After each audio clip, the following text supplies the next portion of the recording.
A good two-way communication system, direct communication system between brains and computers, this is kind of the watershed moment.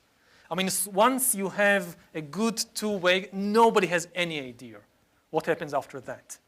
It's kind of like the screen comes down and a completely different show begins. Top of your mind, and that is the debt ceiling. You inform Congress that the debt ceiling has been reached and that you have to employ extraordinary measures to keep the whole thing going. How long can you do that for? What kind of extraordinary measures? Well, extraordinary measures involve things like the Civil Service Trust Fund and investments that we make in government securities for employees in government-funded programs. And I indicated in my letter to Congress that we feel confident they can last until early June. But beyond that, there's no guarantee. The actual date at which we would no longer be able to use these measures is quite uncertain. But it could conceivably come as early June. Okay, so I want to just quote that letter that you are referring to just a little bit. Failure to meet the government's obligations would cause irreparable harm to the United States economy, the livelihoods of all Americans, and global financial stability. So, in brief, what kind of irreparable harm, and particularly for American households, how would average American households experience this? Its bills and the knowledge that the U.S. government can be trusted and counted on to do that underlies the foundations, really, of the entire global financial system. U.S. Treasury securities are the safest investment on the planet, and we would certainly experience, at a minimum, a downgrading of our debt. If that happened, our borrowing costs would increase, and every American would see that their borrowing costs would increase as well. On top of that, a failure to make payments that are due, whether it's to bondholders or to Social Security recipients or to our military, would undoubtedly cause a recession in the U.S. economy and could cause a global financial crisis. It would certainly undermine the role of the dollar as a reserve currency that is used in transactions all over the world. And many people would lose their jobs, and certainly their borrowing costs would rise. Gosh, I mean, to me... Welcome to the Crypto Teacher. And you know I come back with that video just to make you think. Don't forget to like and subscribe to the channel. And guys, we know Jerome is in the house. But don't forget that Janet Yellen used to have Jerome's job, which should have been illegal for her to even be in charge of the Treasury. We know she's at the Treasury, the NWO chess piece, because she has the mind. She already knows what the Fed wants to do. And she lays it on thick in this one. The U.S. is already out of money. And we know when the government shuts down, a lot of people won't get paid. And in return, we know that hurts a lot of small businesses that already are hurting right now. And I told you, once the Republicans take either over the Senate or the House, they would step up the Hegelian dialectic. Now that the Republicans have taken over the House, the games will begin. And we know this debt crisis is nothing but a bigger distraction for something later on. But we also know the drums are beating. And we know that's the big crisis. But at the same time, it's all planned. We know all banks are in charge of the drums of beating.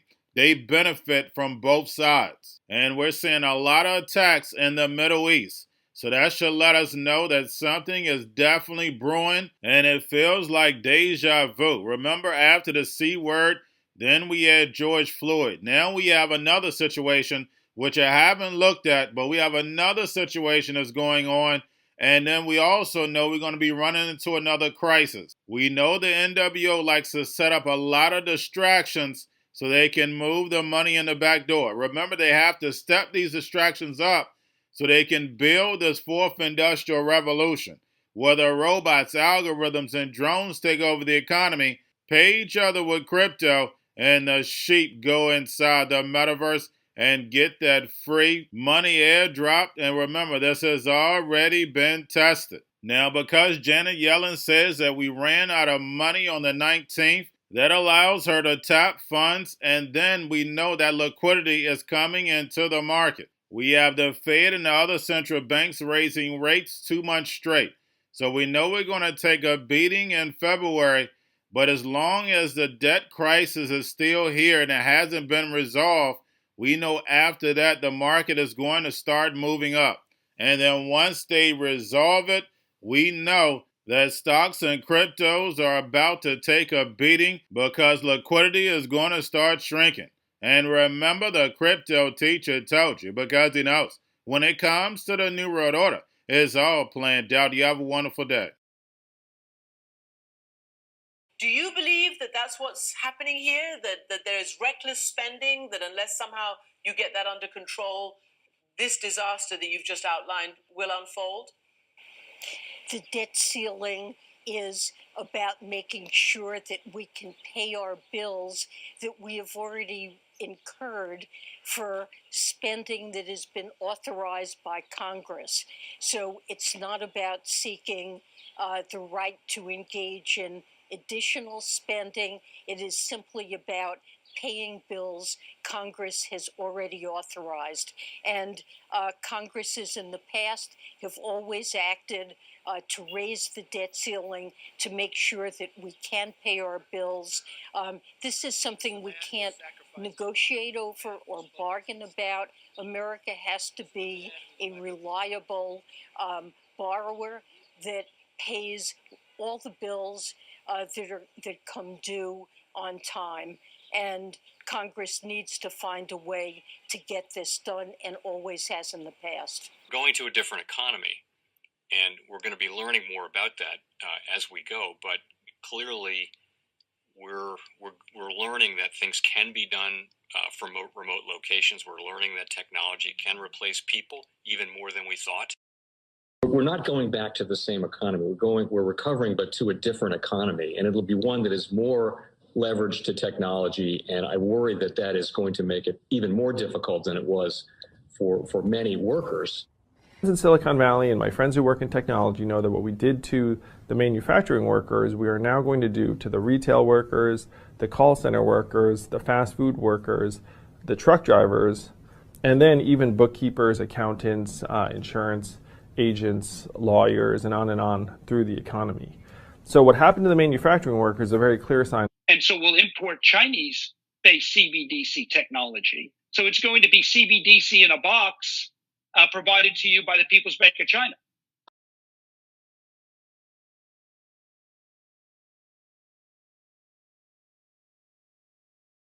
Powerful person in the world is the storyteller. The storyteller sets the vision, values, and agenda of an entire generation to come. Steve Jobs. And guys, you know I truly believe in this. When you look at the New World Order, they're the storytellers. And that's the reason why I wrote my New World Order book. But guys, now it's time to change the current generation. And I wrote 3 kids' books. You know I love the Trinity because I understand the power that's in it. So I have 3 books. We have an opportunity to change the generation, to educate, not just me, but I want to show you that I take action on a daily basis.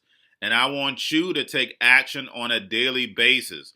Whether it's your job, whether it's in your community, we have an opportunity right now to educate the masses. I posted this on my Twitter account. Please share, but this is a short clip of the 3 books. There's going to be a clothing line and action figures. Please get these books for your kids, nephews, cousins, friends, so therefore we can start the re-education now. Because as we see, the 4th Industrial Revolution foundation is definitely here. robots, algorithms, drones, taking humanity out the picture. We have to re-educate. But let's get into the video. Part 1. King Joshua and Grandma Tam save the village. Part 2. King Joshua and Grandma Tam save New York. From COVID Stories 3. Part 3. King Joshua and Grandma Tam goes to China.